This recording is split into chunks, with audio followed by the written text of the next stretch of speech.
back to our channel English with Supriya.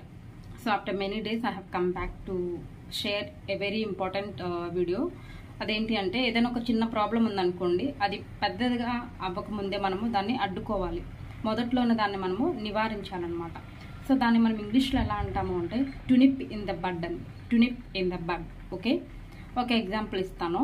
If you see any bad behaviour in the children, it is better to nip it in the bud before it becomes a habit.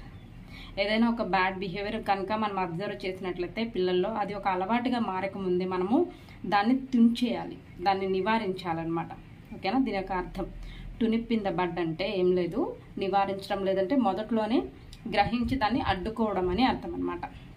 So దీన్ని మనం idiomatic ఫ్రేజ్గా కూడా ఎక్కువ use చేస్తూ ఉంటాము. So ఈ రోజు నుంచి ఇలాంటి సందర్భాలు మాట్లాడాలి అన్నా, లేదంటే ఏదైనా ఒక ప్రాబ్లం కానీ ఏదైనా ఒక ఆర్గ్యుమెంట్ వచ్చినప్పుడు దాన్ని మొదట్లోనే కట్ చేసేయాలి అని చెప్పడానికి to nip in the bud అని అంటామన్నమాట. సో ఈ వీడియో కనుక నచ్చినట్లయితే డెఫినెట్గా లైక్ చేయండి.